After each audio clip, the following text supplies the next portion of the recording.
সমদর্শন শ্রীরামকৃষ্ণ। গৌরী ভৌমিক, পত্রিকার ৩৩তম বর্ষ, ষষ্ঠ সংখ্যা, মার্চ ২০২০। সনাতন হিন্দু ধর্মের সর্বাধুনিক প্রতিভু শ্রীরামকৃষ্ণ। তাঁর আবির্ভাব ১৯ শতকে, যখন একদিকে পাশ্চাত্য শিক্ষায় শিক্ষিতরা সংস্কারের নামে হিন্দু ধর্মের বিভিন্ন দেবদেবীর পূজা ইত্যাদিকে নিছক পৌত্তলিকতার অপবাদ দিয়ে নস্যাৎ করতে চাইছিলেন, অন্যদিকে উগ্র ব্রাহ্মণ্য সংস্কারের দোহাই দিয়ে উচ্চবর্ণের হিন্দু সমাজ দরিদ্র অন্তজ মানুষকে চরম অবহেলায় দূরে সরিয়ে রাখছিলেন। শ্রীরামকৃষ্ণ এই জাতপাত ধর্মভিত্তিক শ্রেণী বৈষম্যের নিগড় ভেঙে মানুষকে দিয়েছিলেন মানুষের মর্যাদা।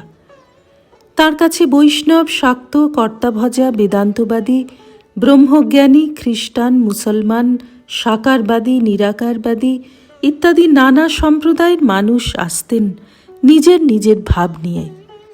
শ্রীরামকৃষ্ণ সকলকেই গ্রহণ করতেন, কারো ভাব নষ্ট করতেন না। সেই সঙ্গে পাঠ দিতেন শুদ্ধভাবে ভগবানের আরাধনার। তাঁর একনিষ্ঠ ঈশ্বরাবেশ দর্শন এবং কথামৃত ধারণ করে সকলে আন্ডিল হয়ে ফিরে যেত। হিন্দু ধর্মের বিভিন্ন সম্প্রদায় ছাড়াও অন্যান্য ধর্ম, মত ও পথে সাধনা করেছেন ঠাকুর এবং উপলব্ধি করেছেন সব পথের গন্তব্য এক ঈশ্বর। সর্বাসাম অপাং সমুদ্রা একায়নম, সব জলের একমাত্র গতি সমুদ্র। শ্রীরামকৃষ্ণ বলেছেন, সব পথ দিয়ে তাঁকে পাওয়া যায়, সব ধর্মই সত্য। ছাদে ওঠা নিয়ে বিষয়, তা তুমি পাকা সিঁড়ি দিয়েও উঠতে পারো, কাঠের সিঁড়ি দিয়েও উঠতে পারো, বাঁশের সিঁড়ি দিয়েও উঠতে পারো, আর দড়ি দিয়েও উঠতে পারো, আবার একটি আছলা বাঁশ দিয়েও উঠতে পারো। ব্যাকুলতা থাকলেই হলো, তাঁর উপর ভালোবাসা, টান থাকলেই হলো। শেষ পর্যন্ত শ্রীরামকৃষ্ণের সকল সাধনার ধারা মিলিত হয়েছিল মা আনন্দময়ীর পদপ্রান্তে, যে মাকে তিনি প্রত্যক্ষ করেছেন ঘট, পট, ইট, কাঠ, পাথর, প্রতিমা সর্বত্র, এবং যার সর্বোচ্চ প্রকাশ উদ্ভাসিত হয়েছিল মানুষ রূপে। শ্রীরামকৃষ্ণ বেদ, পুরাণ, তন্ত্রাদি শাস্ত্র পাঠ করেননি, কিন্তু মা আনন্দময়ীর কৃপায় সকল শাস্ত্রের মর্ম তিনি প্রত্যক্ষ অনুভব করেছিলেন।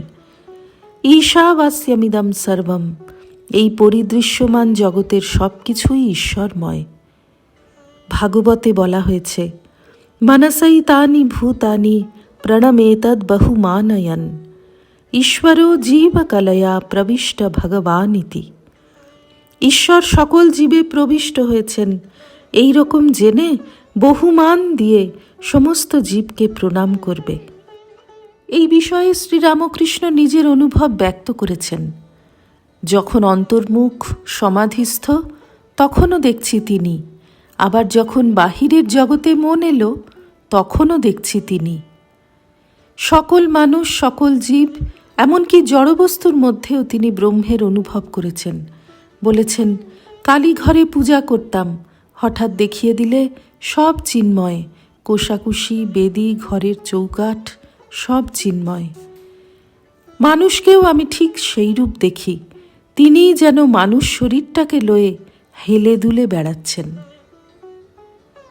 শ্রীরামকৃষ্ণার্পণমস্তু।